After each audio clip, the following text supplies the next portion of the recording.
আসসালামু আলাইকুম everyone, welcome back to Monira's world. কেমন আছেন আপনারা সবাই? আশা করছি যে যেখানেই আছেন সবাই ভালো আছেন। অনেক দিন পর ছাদে এলাম। রোজার মধ্যে আসলে ছাদে উঠাই হয় না, তো আজকে ছাদে এসেছি। তার কারণ হচ্ছে খালা সকালবেলায় কলিং বেল বাজিয়ে চলে গিয়েছে, ঘুম থেকে উঠিনি, মানে টেরই পাইনি কখন এসেছিল। তো কাপড়গুলো ওয়াশিং মেশিনে দিয়েছিলাম রাতের বেলা, এখন এগুলো শুকাতে দিতে আসছি আর কি। তো গাছগুলোর কি অবস্থা একটু দেখি। রোজার মধ্যে আরিফই পানি দিচ্ছে গাছের মধ্যে। পানি মনে হয় ঠিকঠাক মতো দিচ্ছে না সে, তার কারণ হচ্ছে মাটিগুলো গাছের অনেক শুকিয়ে আছে। কয়দিন পরে পরে দিচ্ছে আল্লাহ তালাই জানে। সব গাছের মাটি শুকনা। মানুষের কাছে দায়িত্ব দিলে এই অবস্থাই হয়। আমি তো ভাবছিলাম যে ও ঠিকঠাক মতো পানি দিচ্ছে, কিন্তু ও যে এরকমটা করছে এটা বুঝতেই পারিনি।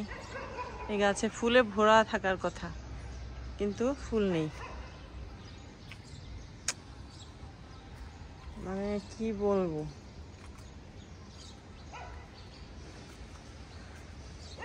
এই গাছটা মাশাআল্লাহ ভালোই বড় হয়ে গিয়েছে। গাছ শুকায় গেছে রোদে পুরা।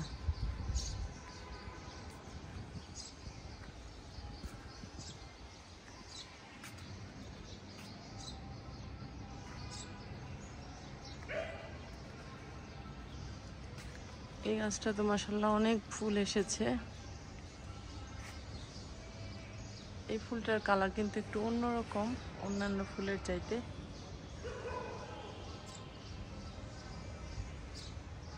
কিন্তু ও গাছে পানি দিচ্ছে না, আবার পাইপটাও খুলে রেখেছে, মানে কি?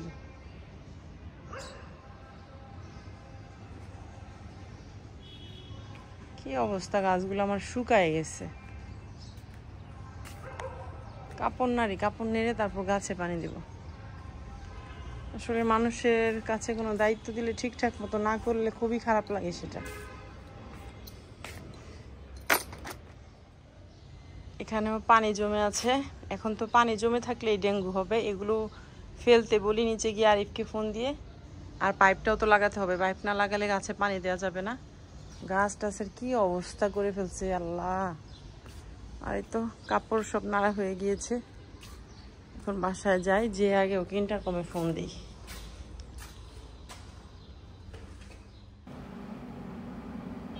আজকের দিনটি ছিল শুক্রবার দিন। তো শুক্রবার দিন এখন জুমার নামাজের সময় হয়ে গিয়েছে। এই তো এখানে লামিন আর আইমান হচ্ছে গোসল করে নামাজে চলে যাচ্ছে।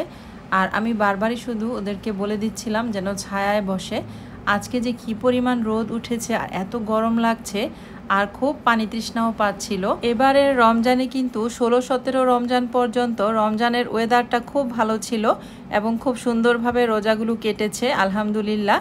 আর 2-1 দিন হলো অনেক বেশি রোদ উঠছে, তো এতে করে বাচ্চাদের একটু কষ্ট হয়। আর বাইরে গেলে কিন্তু রোদে পানি তৃষ্ণা পায় বেশি। আর এখন বাজে হচ্ছে দুপুর 10 মিনিট কম 3টা বাজে আর কি। লামিন আর আইমান নামাজ পড়ে চলে এসেছে আর এসি ছেড়ে রুমে রেস্ট নিচ্ছে আর কি। আরিয়ানাও আরিয়ানার রুমে আছে। আর এদিক থেকে আমি আজকের ইফতারিটা রেডি করার চেষ্টা করছি আর কি। সেহরির রান্নাবান্না শুরু করে দিয়েছি। আর এখানে হচ্ছে তুলি সকালবেলায় চিকেন বান পাঠিয়েছে। আজকে আজমাইনের ড্রয়িং ক্লাস ছিল, তো আজমাইন যখন ড্রয়িং ক্লাসে এসেছে তখনই এগুলো পাঠিয়ে দিয়েছে আর কি। তো ইফতারের সময় টেস্ট করব ইনশাল্লাহ। এখন একটু ঢাকনা দিয়ে ঢেকে রেখে দিচ্ছি। আর এদিক থেকে আমি শেয়ার করছি আপনাদেরকে আজকে সেহরিতে কি রান্না করছি। তো সেহরির জন্য এখানে চিকেন, আলু, টমেটো দিয়ে একটু ঝোল করে রান্না করে নিচ্ছি। বাচ্চারা দেখা যায় চিকেন, চিংড়ি মাছ ভুনা, একটু মাছ ভাজি, এই টাইপের খাবারগুলোই আমার সেহরিতে খাচ্ছে বাচ্চারা। সবজিটা একদমই খেতে চাইছে না, কিন্তু যে পরিমাণ গরম আর রোদ উঠছে এখন কিন্তু একটু সবজি না খেলে শরীর কষা হয়ে যাবে। তো বাচ্চাদেরকে কালকে অনেক বকা দিলাম, বলল যে আচ্ছা ঠিক আছে মা, মিষ্টি কুমড়া, ঢেঁড়স এগুলো খাবো। তো নেক্সট দিন রান্না করব আর কি। আর এদিকে হচ্ছে চিকেন ম্যারিনেট করে রেখেছি, চিকেন পিৎজা করব আজকে ইফতারিতে। এই তো চিকেনের তরকারিটা হয়ে গিয়েছে। আর এই পাশে আমি পিৎজার জন্য চিকেনটাকে প্রসেসিং করে নিচ্ছি। চিকেনটাকে ছোট ছোট পিস করে সয়া সস, স্বাদ মতো লবণ, আদা রসুনের পেস্ট, কালো গোলমরিচের গুঁড়া দিয়ে ম্যারিনেট করে রেখেছিলাম। আর এখন অল্প পরিমাণ তেল দিয়ে অল্প কিছু পেঁয়াজ কুচি দিয়ে চিকেনটাকে প্রসেসিং করে নিচ্ছি পিৎজা বানানোর জন্য। পিৎজার ডো করার জন্য এখানে আমি পানি গরম করে নিয়েছি, কুসুম গরম, যেন আঙ্গুলটা চুবালে হালকা গরম অনুভব হয় এরকম টাইপের করে। আর এখন আমি এর মধ্যে দিয়ে দিব 3 চা চামচ পরিমাণ ইস্ট। আর ইস্টটা কিন্তু অবশ্যই ভালো কোয়ালিটির হতে হবে। ইস্ট যদি ভালো হয় তাহলে ডোটাও খুব সুন্দর হয়। 3 চা চামচ ইস্ট দিয়ে দেওয়ার পর এখন আমি 3 চা চামচ পরিমাণ চিনি দিয়ে দিচ্ছি।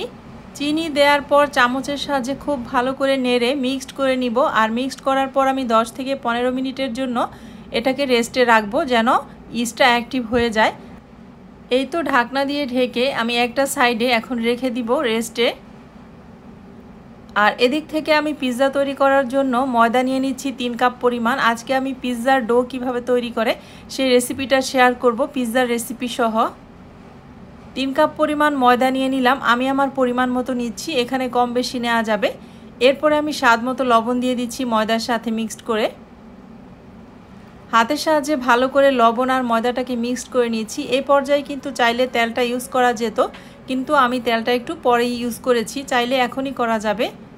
আর এদিক থেকে আমি আপনাদের সাথে শেয়ার করছি আমি যে ইস্টটাকে রেখেছিলাম রেস্টে সেটা কি পরিমাণ ফুলে একদম বাইরে বের হয়ে পড়েছে। মানে আমার পাত্রটা ছোট ছিল আর কি, আরও বড় একটা মগে ইস্টটা অ্যাক্টিভ করতে দিতে হতো। তো যাই হোক, যতটুকু পড়ে গেছে কি আর করা, বাকিটুকু দিয়ে এখন আমি খুব সুন্দরভাবে পারফেক্ট একটা ডো তৈরি করে নিচ্ছি। ময়দার সাথে আমি অল্প অল্প করে অ্যাক্টিভ হওয়া ইস্ট দিয়ে ময়দাটাকে খুব পারফেক্টভাবে মথে নিব। আর এখন আমি 2 টেবিল চামচ পরিমাণ তেলও অ্যাড করে দিলাম। প্রায় 10 থেকে 15 মিনিটের মতো এই ডোটা করতে হয়, অনেক সময় নিয়ে করলে ডোটা অনেক বেশি সুন্দর হয়, সফট হয়। তো এই তো আমার ডোটা কিন্তু হয়ে গিয়েছে। উপর থেকে আমি এখন একটু তেল দিয়ে রাখছি, এটাকে আমি আধা ঘন্টার জন্য রেস্টে রাখবো। একটু সময় নিয়ে যদি ডোটা করা যায় তাহলে এই ডোটা দিয়ে যা তৈরি করবেন সেটা খেতে অনেক বেশি মজা হবে। তো এই তো ডোটাকে আমি একটু গরম জায়গায় রেখে দিলাম চুলার উপরের ক্যাবিনেটটার মধ্যে। ফিরে এলাম আমি আধা ঘন্টা পর। পিৎজা তৈরির জন্য সব কিছু এখানে রেডি করে নিয়েছি। আর ডোটার কি অবস্থা সেটাও আপনাদের সাথে এখন একটু শেয়ার করছি। এই তো ডোটা কিন্তু ফুলে একদম ডাবল হয়ে গিয়েছে। ডোটা কিন্তু খুব সুন্দরভাবে ফুলে গিয়েছে। আর এর মধ্যে যে বাতাসটা আছে হাতের সাহায্যে এভাবে চেপে চেপে বাতাসটা আমি বের করে নিচ্ছি। তো আবারও একটু মথে নিতে থাকি ডোটাকে। আর আপনাদেরকে প্রতিদিনের মতো একটা ছোট্ট রিকোয়েস্ট করে নিতে চাচ্ছি, যারা এখনও আমার ভিডিওটি কন্টিনিউ করছেন আপনারা কিন্তু চাইলেই ছোট্ট একটা লাইক দিয়ে আমার ভিডিওটিকে দেখতে পারেন আর অসংখ্য ভাইয়া আপুর মাঝে আমাকে পৌঁছে দিতে পারেন।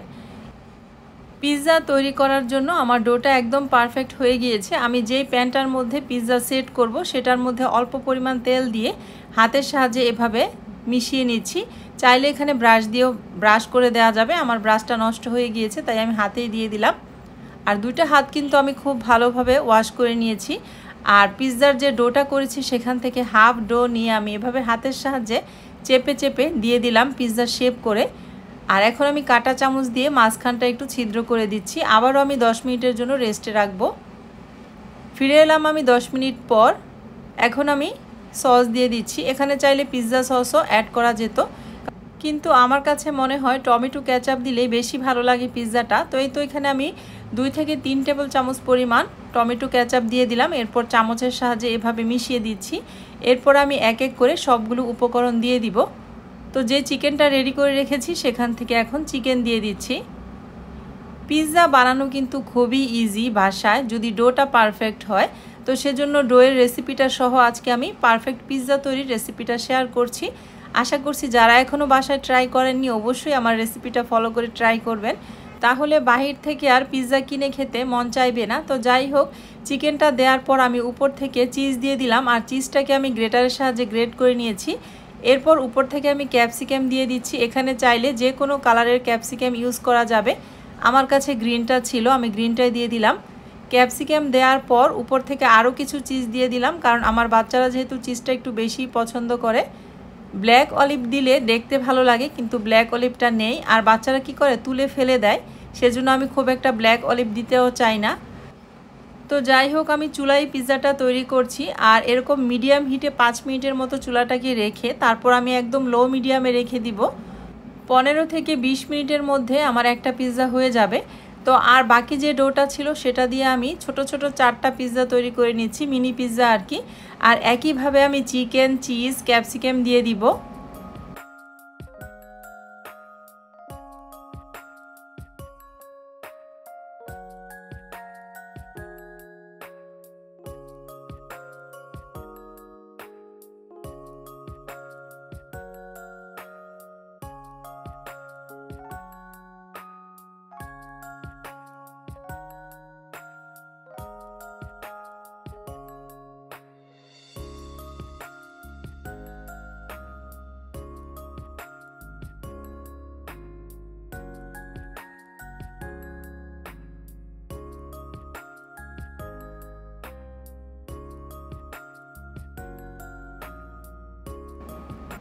মিনি পিৎজাগুলিও রেডি হয়ে গেল। তো আমার এই চুলাটা কিন্তু নষ্ট, আমি একটা চুলাই রান্না করি এখন। তো বড় পিৎজাটা হয়ে গেলে মিনি পিৎজাগুলো আমি এই চুলাই দিয়ে দিব। তো আরিয়ানা আবার আরিয়ানারটা একটু অন্যরকমভাবে বানালো, স্লাইস চিজ দিল, উপর থেকে চিলি ফ্লেক্স দিল। অরিগানোটা ছিল না, অরিগানোটা দিলে দেখতে ভালো লাগে, ফ্লেভারটা একটু ভালো আসে। তো আপনারা যদি বাসায় ট্রাই করেন অবশ্যই অরিগানোটাও দেওয়ার চেষ্টা করবেন। আমি কিন্তু সবসময়ই দেই, আজকে ছিল না, আর খেয়ালও ছিল না যে নেই ঘরে। খেয়াল থাকলে আমি আগেই এনে রাখতাম। তো যাই হোক, বড় পিৎজাটা কিন্তু হয়ে গিয়েছে 10 থেকে 15 মিনিটের মধ্যে। আর এখন আমি মিনি পিৎজাগুলো দিয়ে দিলাম। এখন 5:45টার মতো বাজে। তো ইফতারের খুব বেশি সময় বাকি নেই, যেহেতু এক এক করে আমি সব কিছু টেবিলে রেখে ইফতারের জন্য টেবিলটাকে গুছিয়ে নিচ্ছি। আর এদিক থেকে বাবু হচ্ছে তরমুজের জুস বানিয়ে নিচ্ছে। জুস বানানোর দায়িত্বটা মোটামুটি দেখছি এইবার রমজানে সেই নিয়ে নিয়েছে, আমাকে খুব একটা বানাতে দেয় না, সেই করে। তো বললো মা আমি ওয়াটারমেলনের জুস বানিয়ে নেই। আমি বললাম ঠিক আছে বানাও। জুসটা বানানোর পর নেয়ার জন্য আমি আবার জগ দিলাম, আর বললাম যে বানানো হলে আমি ছেঁকে দিব, কারণ যেহেতু বিচি সহ ব্লেন্ড করছে একটু খেতে অন্যরকম লাগবে না ছেঁকে নিলে। তো এই তো পানি, চিনি আর তরমুজ দিয়েই জুসটা বানিয়ে নিচ্ছে। ইফতারের সময় যদি বাচ্চারা মাকে হেল্প করে তাহলে দেখবেন অনেক শান্তি লাগে মনের মধ্যে, আর খুব ঝটপট কিন্তু সব কিছু রেডিও হয়ে যায়। তো মাশাল্লাহ আমার ছেলেটা এদিক থেকে অনেক অ্যাক্টিভ, মানে সে সব কিছুই করতে চায় মোটামুটি। মানে প্রতিদিনই আমাকে বলে মা আমি দেও করে দেই, মা আমি এটা ভাজি, মা আমি ওইটা করি। তো যতটুকু তার করা সম্ভব সেটাই আমি তাকে করতে দিচ্ছি এখন। তো মোটামুটি আমার ছেলে অনেক কিছুই করতে পারে। তো যাই হোক, এদিক থেকে হচ্ছে মিনি পিৎজাটাও হয়ে গিয়েছে। মিনি পিৎজাটাও আমি সার্ভিং ডিশে নিয়ে নিচ্ছি।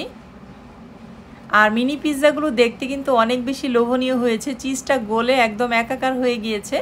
আর আরিয়ানা হচ্ছে আরিয়ানাটার মধ্যে স্লাইস চিজ দিয়ে দিয়েছে, উপর থেকে একটু চিলি ফ্লেক্স দিয়েছে।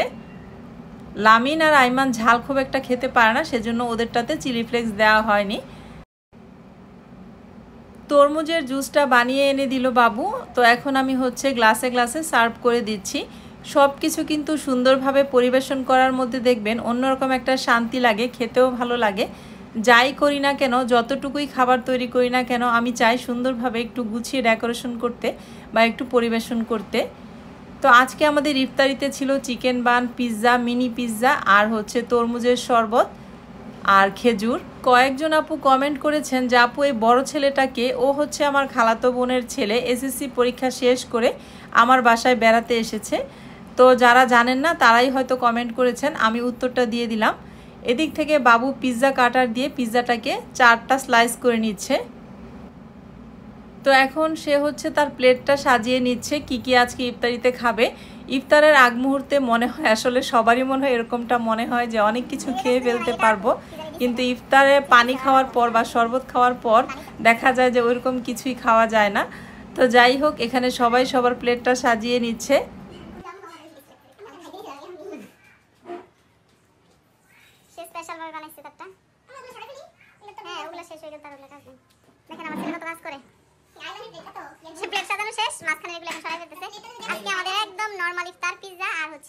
চিকেন ব্রেড তুলি বানিয়ে দিয়েছে, এটা খেজুর। লামিন ইয়া করো, জুসটা সার্ভ করো, 4 জনের দিকে 4টা দাও। এখন অনেক দেরি, 6টা বাজে মাত্র, তাও এটা ফাস্ট আছে ঘড়ি। এত আগে বসবা? থাকুক, পরে যে খাবে। যারা আইস খাবা আইস দিয়ে নাও, আমি আমার জন্য আইস দেওয়া হয়নি কারণ আমার ঠান্ডা। ইফতার করার পর আপনাদের সাথে কিচ্ছু আর শেয়ার করা হয়নি। এখন হচ্ছে ভোর রাত আর কি। 3টা বাজতে 10 মিনিট বাকি আছে। বাবুকে ঘুম থেকে ডেকে উঠালাম, আর কেন ডেকে উঠালাম সেটাও শেয়ার করছি আপনাদের সাথে। রাত বাজে হচ্ছে 10 মিনিট কম 3টা, আর এই মাত্র ফয়সাল দিয়ে গেল এগুলো। সে ঘুম থেকে লাফ দিয়ে উঠেছে, উঠে সব বের করা শুরু করছে। তো কি কি পাঠাইছে ওর বাবা আপনাদের সাথে শেয়ার করব পরে। ঠান্ডা না, বিমানের ভিতরে এসি ছিল না। হ্যাঁ, দুইটা তোমার, দুইটা তোমার বড় ভাইয়ার। সেন্ট আছে দুইটা, দেখো তো। যিনি নিয়ে আসছেন উনি নিজের 3 কেজি মাল ফেলে তারপর আমাদের এগুলো নিয়ে আসছে। তো আমাদেরও 1 কেজি ফেলে দিয়েছে। 1 কেজি চকলেট ছিল। হ্যাঁ, গেঞ্জি কি ফুল হাতা হয়? আজকালকার যুগে আসলে এরকম মানুষ হয় না। অনেক সময় দেখা যায় রক্তের সম্পর্কর চাইতে দূরের সম্পর্কগুলো অনেক আপন হয়ে যায়। কারণ যে ভাইয়াটা এসেছে সেই ভাইয়া আসার আগেই আপনাদের ভাইয়াকে বলেছে যে আমার বোনের 10 কেজি মাল নিতে পারবো আমি। তো তারপরেও সেখানে 12 কেজি দিয়ে দিয়েছে। তো উনি এয়ারপোর্টে মাল বেশি হওয়ার পর নিজের 3 কেজি মাল ফেলে আমার এই মালগুলো নিয়ে আসছে। যে কাজটা নিজেদের আপন লোকও করে না। আমার একজন মামা থাকেন ইটালিতে, আমার আম্মার খালাতো ভাই, আপন খালাতো ভাই। তো ওই মামা আসার সময় একবার আমার হাজব্যান্ড বলেছিল যে মামা আপনার ভাগ্নির কিছু ওষুধ আছে নিয়ে যাবেন। তো আমার সেই মামা কি করেছে, না বলেই চলে আসছে, ওষুধটাও নিয়ে আসে নাই। তাহলে আপন সম্পর্ক, রক্তের সম্পর্কের কোনো মূল্য আছে? কোনো ভ্যালু নেই। কারণ সামান্য ওষুধও সে নিয়ে আসতে পারে নাই, তার সেই জায়গাটুকুও ছিল না, এবং এমনকি না বলে চলে আসছে। তো এরপর থেকে আসলে বুঝি রক্তের সম্পর্কর চাইতে দূরের সম্পর্কগুলো অনেক সময় অনেক আপন হয়ে যায়। কারণ এই ভাইয়াটা আসার আগেই, লাগেজ গুছানোর আগেই বলেছে যে আমার জন্য 10 কেজি মালের জায়গা উনি রেখে দিয়েছেন। সেখানে 12 থেকে 13 কেজি মাল নিয়ে আসছে। তো ভাইয়াকে অসংখ্য ধন্যবাদ। নিজের কিছু জিনিসপত্র ফেলে তারপর আমার এই জিনিসগুলো আনার জন্য।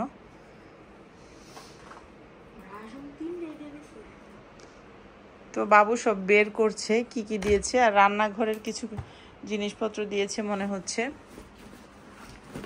তো আপনাদের সাথে আমি শেয়ার করছি কি কি আছে। এগুলো কিচেন টাওয়াল। হ্যাঁ, এগুলা খোলার কি আছে? তোমার বড় ভাইয়ের সেন্ট পাইছো? 2টা সেন্ট, 2টা বডি স্প্রে তোমার বড় ভাইয়ের। হ্যাঁ, 2টা সেন্ট তো। হ্যাঁ, 2টা সেন্ট কিনছে। এই যে সেন্ট, ব্রাশ। আমাকে বলছে 2টা সেন্ট, 2টা বডি স্প্রে। কি কি সেন্ট ফেলে দিছে? ওইটা কি? ওই যে ওইটা তোমার খুশকির শ্যাম্পু।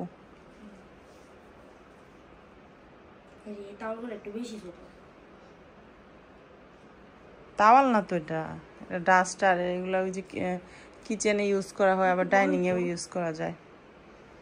কয়টা এখানে, কয়টা আছে?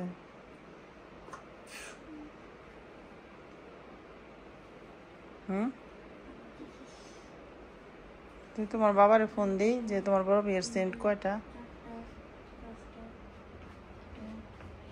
তো ফয়সালকে এখান থেকে এই একটা শ্যাম্পু, মানে যে দিয়ে গেছে আর কি, তাকে এরকম একটা শ্যাম্পু দিয়ে দিলাম, এরকম সাবান দিয়ে দিলাম, আর 1 প্যাকেট চকলেট দিয়ে দিলাম।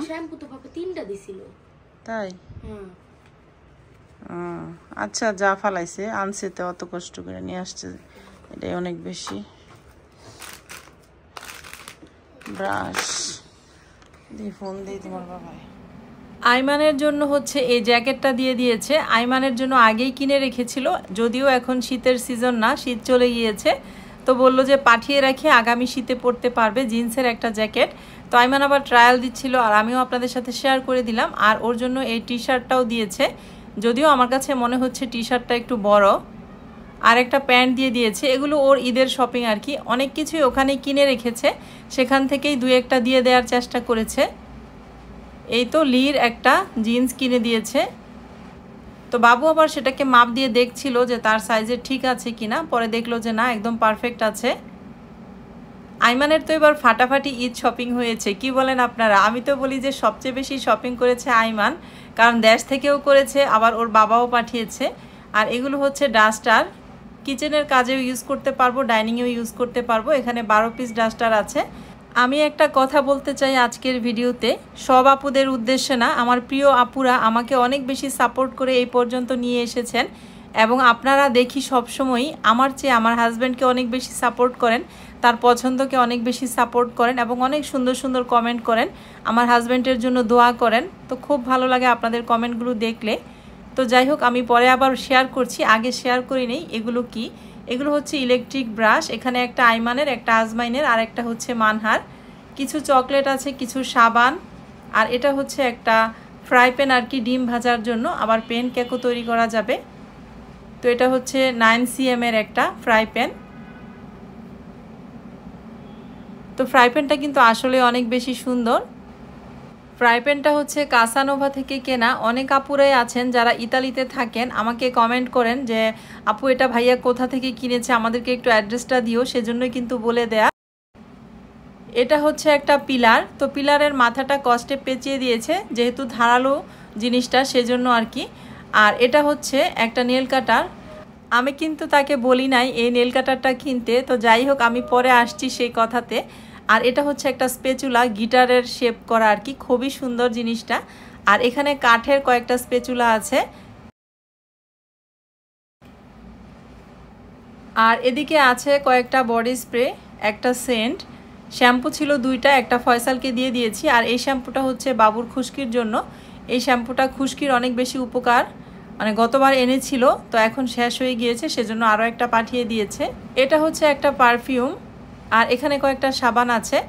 আর গত ভিডিওতে আপনারা অনেকেই কমেন্ট করেছিলেন যে আপু তুমি কি ক্রিম দাও, একটু ভালো করে দেখিয়ে দিও। তো আপনাদের ভাইয়া এবারও 2টা ক্রিম দিয়ে দিয়েছে। আমি ভাবলাম আপনাদের সাথে একটু শেয়ার করে দেই আমি কোন ক্রিমটা দেই। লরিয়েলের এই ক্রিমটা আমি দেই 35+, আর অ্যান্টি রাফ। তো এটাই আমি আপাতত দিচ্ছি প্রায় 1-1.5 বছরের মতো। এটা আমার খুব সুন্দর শ্যুট করেছে। তো আশা করছি যারা জানতে চেয়েছিলেন আমি কোন ক্রিম ইউজ করি, তারা এই ক্রিমটা দেখলেই বুঝতে পারবেন এখন। আর এখন আমি সেই কথায় চলে আসি যে কথাটা প্রথমে বলতে চেয়েছিলাম। 2-1 জন আপু আছে যারা আমার হাজব্যান্ডের কোনো কিছু বিদেশ থেকে পাঠানো দেখলে তাদের মনের মধ্যে অনেক কষ্ট জাগ্রত হয়ে ওঠে আমার হাজব্যান্ডের জন্য। তো তাদের উদ্দেশ্যে বলছি, আমি কিন্তু এই যা যা পাঠায় সে আগের ভিডিওতে দেখেছেন বা সবসময়ই দেখেন, আজকে 3 বছর আমার এই চ্যানেলটার বয়স। যখন যা পাঠিয়েছে আমার হাজব্যান্ডকে আপনারা যদি সামনে পান কখনো জিজ্ঞেস করে দেখতে পারেন যে এই জিনিসগুলোকে আমি তাকে বলে দেই কিনা কেনার জন্য, নাকি সে নিজে নিজেই কিনে এগুলো পাঠায়। সে আমার চেয়েও বেশি সংসারের জিনিসপত্র কিনতে পছন্দ করে, বা প্রত্যেকটা জিনিস বুঝে খুঁজে কিনে এবং পাঠিয়ে দেয়। 2-1 জন আপু খোঁচাখুচি করেন আমার কাছে নাকি স্বামীর চাইতে টাকার মূল্য অনেক বেশি, জিনিসের মূল্য অনেক বেশি, বা বাজে মন্তব্য করেন আর কি। যাই হোক, সেটা আপনাদের নিচু মন মানসিকতার পরিচয়। কিন্তু আমি জানি এবং আমার হাজব্যান্ড জানে এবং আমার ফ্যামিলির লোকজন জানে যে একটা জিনিসও আমার তাকে বলে কিনাতে হয় না। সে নিজে থেকে যা পাঠায় বাচ্চাদের জন্য, আমার জন্য, সংসারের জন্য, সব কিছুই সে নিজে থেকে কিনে এবং নিজের পছন্দ মতো কেনে। আমি বলতাম না কথাগুলো, কিন্তু খুব আঘাত দিয়ে কয়েকটা আপু কমেন্ট করেছিলেন গত ভিডিওতে, সেজন্য আমি বলে দিলাম আজকে যে আসলে ব্যাপারটা কি। আমার ভাইয়ের কাছে ইতালি থেকে পাঠানো জিনিসপত্রগুলো, কিচেন আইটেমগুলো দেখিয়ে দিলাম। আর এখানে আজকের ভিডিওটা আমি শেষ করতে চাচ্ছি। যদি ভুল ত্রুটি হয়ে থাকে সবাই প্লিজ ক্ষমা সুন্দর দৃষ্টিতে দেখবেন। আর নেক্সট ভিডিওতে আবারও দেখা হচ্ছে। আজকের মতো বিদায়, আল্লাহ হাফেজ।